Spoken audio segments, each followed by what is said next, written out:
दोस्तों, आज फिर से विनाशकारी महल, ये कवर चित्र है दोस्तों।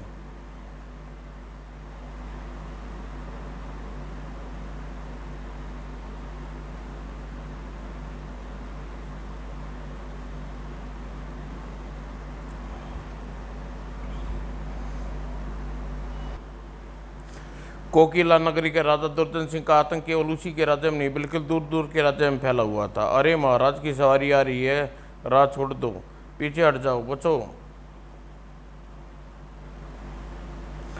सवारी तूफान की तरह गुजर गई। अगर भाले ने टांगे भाले से बुरी तरह छिल गई हैं, जल्दी इन्हें किसी वैद्य के पास ले चलो। सेनापति प्रताप सिंह हमारे महल का प्रस्ताव का क्या हुआ? महाराज, जगह देख ली गई है, किंतु आप आपके प्रस्ताव से महल के लिए बेहतर स्थान ही नहीं हो सकता। महाराज, साफ साफ बताओ जो कहना है। गुस्ताखी क्षमा करें महाराज, इस मेघावी स्थल पर मुनि देवताओं का आश्रम है महल की हवा महल की हद में आ रहा है।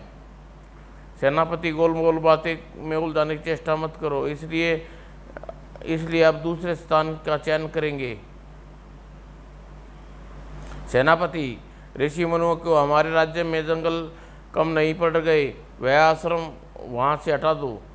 जी जी, जो आज्ञा महाराज। और सेनापति प्रताप सिंह अपने सैनिक दस्ते के साथ आश्रम की ओर बढ़ चले। और सिद्धि सेनापति प्रताप सिंह सामने आ खड़ा हुआ। मुनिवर को मेरा प्रणाम। महाराज का संदेश आपको सुनाना चाहता हूँ। मुनिवर, महाराज का संदेश कहो। क्या कहो सेनापति? मुनिवर, इस स्थान पर महाराज का महल बनाएंगे, इसलिए चुन लिया गया है। आप यह आश्रम महल की हद में आ रहा है, कार्य आरंभ करने में बाधा उत्पन्न कर रहा है। इसलिए महाराज का आदेश है कि आप आश्रम कहीं अन्य स्थान पर बना ले। गुरुदेव, यह सरासर हमारा अपमान है, ऐसा हरगिज नहीं करेंगे। हाँ, शांत रहो मंगत मतंग। सेनापति प्रताप सिंह, इस स्थान पर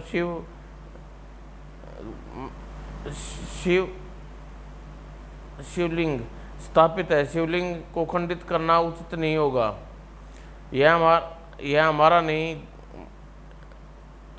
नहीं महाराज का आदेश है। महाराज को जाकर कहो कि ऐसी अधर्मी बातें उन्हें शोभा नहीं देती। महल के लिए स्थान का चयन कहीं अन्यथा कर लें, यह हमारी प्रार्थना है उनसे। और फिर उस मुनि की यह मजाल हमारे आदेश की अवहेलना करे। महाराज, अगर आपका आदेश हो तो जाओ सेनापति, जाओ। जितने सैनिकों की आवश्यकता हो पड़े ले जाओ। आश्रम की ईंट पर ईंट बजा दो। उस अज्ञानी मुनि को उसके शिष्य सहित हिरासत में लेकर हमारे सामने उपस्थित हो जाओ। हाँ, वह हम महल अवश्य बनाएंगे और अपनी पुत्री के 18वें जन्मदिन पर उसे भेंट करेंगे, महल देंगे। हाँ। और उधर आश्रम में सैनिक लौटते देख। गुरुदेव, सैनिक लौट रहे हैं। उनके इरादे नेक नहीं लगते गुरुदेव, इस बार उनकी तादाद भी अधिक है। आप हमें आज्ञा दें गुरुदेव, हम आश्रम की हद से खदेड़ दें। नहीं, उनकी इतनी व्यग्रता उचित नहीं है। शिष्य, उन्हें आने दो। सेनापति प्रताप सिंह ने कटाकर गर्जा, हिरासत में ले लो इन पाखंडियों को। गुरुदेव, सैनिक बड़े चले आ रहे हैं, आदेश दीजिए। नहीं, यह पवित्र भूमि है, युद्ध भूमि नहीं बनेगी। और तूफान रुक न सका। गुरुदेव, आदेश दीजिए। नहीं। खचाक पलक झपकते ही सभी शिष्य सैनिकों के घेरे में आ चुके थे। खबरदार, धनुष बाण नीचे फेंक दी। और सैनिकों ने पलक झपकते ही आश्रम को खंडर बना दिया। और देवश्री के नेत्रों में शोले बरसने लगे। दुष्टों, अधर्मियों, पापियों के साथ रहते रहते तुम भी सबकी बुद्धि विकृत हो गई है। सुनो, यह बनने वाला महल विनाशकारी महल सिद्ध होगा। यह मेरा श्राप है। तभी अपना श्राप वापस ले मूर्ख सन्यासी। अरे नहीं महाराज, आप? हाँ सेनापति, हमने सोचा इस अभिमानी सन्यासी से के साथ उस अद्भुत प्राकृतिक छटा को भी देख ले जहाँ हमारी पुत्री के लिए महल बनाया जाना है। वाह सेनापति, तुमने अद्भुत शतान की खोज की है। आपकी कृपा है महाराज। राजा दुर्जन सिंह, अपनी पुत्री के लिए तू महल बना रहा है, वह एक दिन तेरी मृत्यु का कारण बनेगी। यह सुनते ही राजा दुर्जन सिंह क्रोध में चीख उठा। सेनापति, इस बद्दवान सन्यासी को, इसके शिष्य को यहाँ बनने वाले महल में जीवित चिनवा दिया जाए। जो आज्ञा महाराज। और महल का निर्माण आरंभ हो गया। हाँ देख, मूर्ख सन्यासी, बचा सकता तो बचा अपने आप को। मृत्यु तो एक दिन आनी है अत्याचारी। देख, मेरे शिष्य के चेहरे पर मृत्यु का खौफ नहीं है। मृत्यु से तो तू एक दिन थर थर कांपेगा। और याद रख राजा दुर्जन सिंह, मेरे बदन का खून एक एक बूंद बूंद से पालक पैदा होगा जो तेरा संहार करेगा। हाँ, एक बूंद की बात करता है। यह ले, तेरे जिस्म का सारा लहू पानी की तरह बहा देता हूँ। स्वामी, फचाक।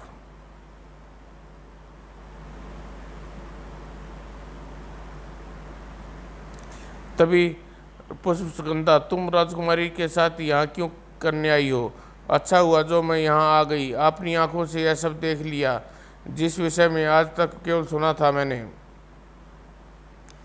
कहाँ जा रही हो तुम? कहीं भी, किंतु एक शैतान को अपना स्वामी मानकर उसके आलीशान महल में अब नहीं रहूंगी।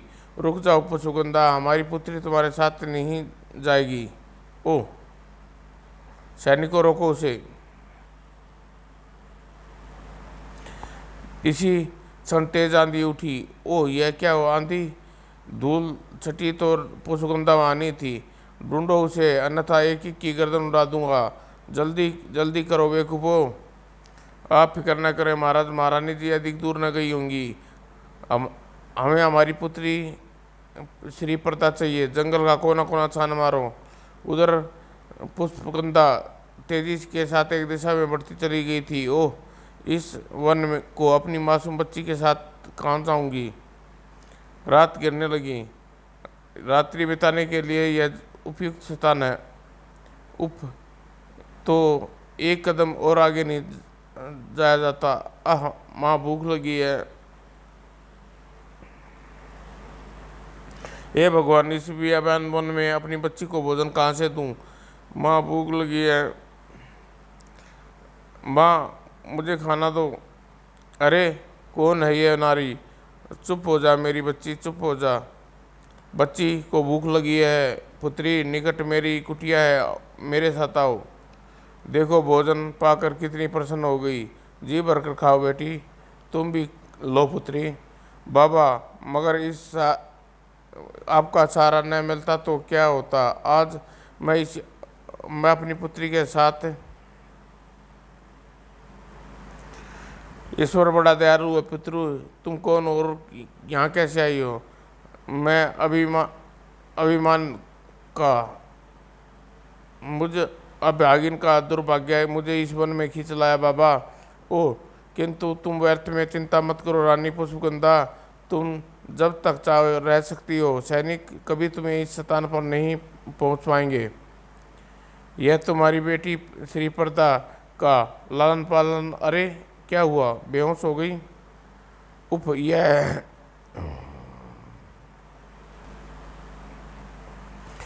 यह तो माँ बनने वाली है। मुझे कोई इंतजाम करना होगा। माँ उठो माँ। सैनिक उधर सैनिक, महाराज हमने सारा वन छान मारा परंतु महारानी जी और राजकुमारी का पता नहीं चला। ओ इसका मतलब उन्हें जमीन खा गई या आसमान निकल गया। दफा हो जाओ हमारी नज़रों के सामने से। महामंत्री जी, महल का निर्माण आरंभ रखा जाए, अपना वादा अवश्य पूरा करेंगे। जाओ हमें अकेला छोड़ दो महाराज। उधर रानी पुष्पगंधा को प्रसव वेदना से तड़प रही थी। आह भगवान मेरी मदद करो भगवान। बाबा माँ को क्या हो गया बाबा? कुछ नहीं बेटा कुछ नहीं, तुम्हारा भैया आने वाला है और मुबारक हो पुत्री पुष्पगंधा पुत्र रत्न को जन्म दिया है। ओह भगवान यह कैसा चमत्कार है, चमत्कार। हाँ बाबा, महल छोड़ने से पूर्व मुझे गर्भवती होने का एहसास तक न था और एकाक यह बालक जन्म न जाने कैसा रहस्य है बाबा। तभी जैसे चमत्कार हुआ, हैरान ना हो रानी पुष्पगंधा, इसका जन्म मेरे रक्त की बूंद से हुआ है। तुम इसे इस योग्य बनाओ कि बड़ा होकर किसी पापी का अत्याचार का श्रृंगार कर सके। तुमने सुना पुत्री, हम अवश्य इस योग्य बनाएंगे। मैं इसका नाम रक्तदेव रखूंगा। और दिन पंख लगाकर उठते रहे। उधर रक्तदेव और राजकुमारी श्रीप्रता बड़े होने लगे। बेटे देव श्री आओ खाना खा लो, हम भी आते हैं माँ। उधर महल बनते हुए 17 बरस हो गए। वाह शिल्पकार ने अपने फन का अद्भुत नमूना यह महल का निर्माण पेश किया है। किंतु शिल्पकार 2 दिन के पश्चात महाराज इस महल और महारानी के जन्मदिन पर उन्हें भेंट करना चाहते हैं। अवश्य महामंत्री जी, महल का कार्य तो समाप्त हो चुका है, आप फिक्र न करें। महाराज तुम्हें मोतियों से तौल देंगे। शेरदी, राजमहल बनकर तैयार हो चुका है, आप कल शुभ मुहूर्त पर प्रवेश कर सकते हैं। अब तुम जा सकते हो। महारानी कौशल्या, हमने दूसरा विवाह इसलिए किया था ताकि अपना वादा पूरा कर सकें, महल अपनी पुत्री को 18वें जन्म दिवस पर भेंट कर सकें। किंतु तुम आज तक हम एक पुत्री का बाप न बना सकी, इसलिए हमने यह निश्चित किया है यह महल कल हम तुम्हें भेंट दें। तुम्हारा आदेश भला कैसे टाल सकते हैं? वह तो ठीक है महाराज, किंतु वह शिल्पकार को पुरस्कार आप वहीं देंगे जो मैं कहूँगी। अगले दिन वह शिल्पकार तुमने बहुत प्रसन्न है, पुरस्कार देना चाहते हैं। तुम हमारे निकट आओ। आपको मेरा कार्य पसंद आया महाराज? मेरे लिए सबसे बड़ा पुरस्कार है। शिल्पकार के निकट आते हैं। यह रहा तुम्हारा पुरस्कार। आह महाराज, यह आपने क्या किया महाराज? यह शिल्पकार बड़ा फनकार था महामंत्री, और हम नहीं चाहते थे जीवित रहकर ऐसा दूसरा महल बना दे। क्यों रानी? दूसरे ही पल शिल्पकार के प्राण पखेर उड़ गए। महाराज, गृह प्रवेश की रस्म अदा कीजिए। हाँ प्रधानमंत्री जी, यह नारियल प्रवेश से पूर्व फोड़ना होगा महाराज।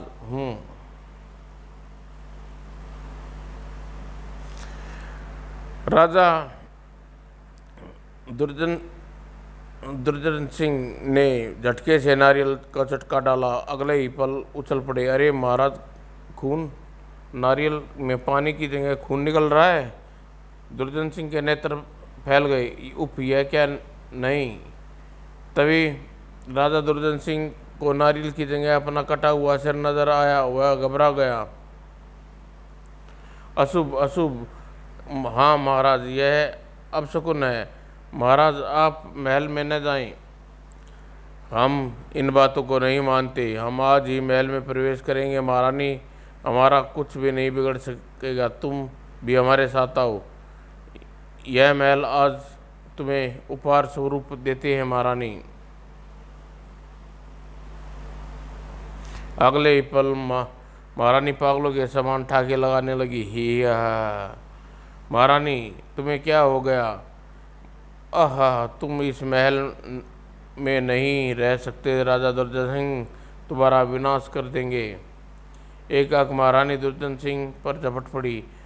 हम तेरा इंतजार था, तेरे बरसों से इस महल की दीवार में कैद कर रखा है, दम घुट रहा है हमारा। हा हा हा। ओह हाँ, यह हमें जीवित नहीं छोड़ेगी। और दूसरे ही पल राजा ने तलवार लहराई और शैतान चुड़ैल रानी कौशल्या के नीचे गिरते ही दुर्योधन सिंह बाहर भागा। उफ, यह तो मेरी जान ले लेती। फिर महामंत्री जी, ये सब क्या हो रहा है? महाराज, मैंने सुना है कि 8 से 18 वर्ष पूर्व महल की बुनियाद ईंटों की जगह जीवन इंसानों पर रखी गई थी। यह तो अस्पष्ट रूह का हंगामा खड़ा कर रखा है। हम कुछ सुनना नहीं चाहते महामंत्री। महल के अभूत रूहों को दूर करो। यह कार्य केवल ऋषि कर्म तय कर सकते हैं महाराज।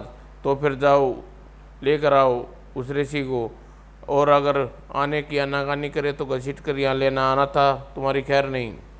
महारानी तुरंत महामंत्री तुरंत सैनिकों के साथ लेकर ऋषि कर्मत्य की कुटिया की ओर चल पड़े। चलो। इधर महल में पहुंचते ही क्या हुआ? यह भीड़ क्यों लगा रखी है? महाराज, इस वर्ष वर्षा नहीं हुई, खेती बर्बाद हो गई है। सारे सैनिक लगान वसूलने पहुंच रहे हैं। महाराज, हम पर रहम करो। इस वर्ष अगर लगान माफ़ कर दिया जाए। बकवास बंद करो तो दफ़ा हो जाओ यहाँ से। कोई लगान माफ़ नहीं होगा। इन सब को महल से दूर कर खदेड़ो। पीछे हटो, चलो। और महामंत्री सैनिकों को लेकर ऋषि कर्म के कुटिया में पहुँचे। जाओ, ऋषि को बाहर लेकर आओ। जो आज्ञा महाराज। लेकिन जब सैनिक भीतर पहुँचे, अरे ऋषि कर्मत्य तो यहाँ नहीं है। ये लड़की बता रही है ऋषि कर्मत्य कहाँ है। कौन हो तुम? बिना इजाज़त के भीतर कैसे घुसा ये सब? लड़की, हमें टकराना, हमसे मत टकरा। जल्दी बता ऋषि का पता, नहीं तो छोड़ दो मेरी बच्ची को दोस्तों। मुझे लगता है ऋषि के सगे हैं। इस लड़की को ले चलते हैं। इसे छुड़वाने में बुढ़ा अवश्य आएगा। ठीक है, पकड़ लो इसे। नहीं, छोड़ दो श्री को। पीछे हट बुढ़िया। मेरी माँ बीमार है, मुझे छोड़ देना भैया। बाबा। महामंत्री जी, इसे यह ऋषि का पता नहीं बता रही। इसकी माँ अंदर बेहोश हो गई। नहीं, मेरी माँ बीमार है, मुझे छोड़ दो। ठीक है, इसे ही ले चलो, ऋषि खुद आ जाएगा। यह लीजिए महाराज, इसका बाबा ऋषि करवंत इसे लेने स्वयं यहाँ आएगा। यह तो अप्सरा है। महाराज, मेरी माँ बीमार है। मेरा भैया बाबा जड़ी बूटी लेने वन में गए हैं। मुझे जाने दें महाराज, आपके पाँव पकड़ती हूँ। क्या नाम है तुम्हारा? श्री महाराज। अब तुम यहाँ से केवल एक शर्त पर जा सकती हो। तुम्हें हमारी रानी बनना स्वीकार होगा क्या? तुम जैसी रूपवती हमारे महल की रौनक बनेगी चाहिए श्री, न वनों की दासी। नहीं, यह नहीं हो सकता। मैं आपकी पुत्री के समान हूँ। खामोश रह गुस्ताख लड़की, अन्यथा तेरी माँ और भाई बाबा हमारे कहर का सामना करना होगा। नहीं, मुझे जाने दो महाराज। महामंत्री, हमारे विवाह की तुरंत तैयारी करो। यह विवाह हमारे नए महल में होगा। इसका बाबा आकर तब स्वयं उन रूहों से मुक्त कराएगा। उधर वन में पशुगंधा माँ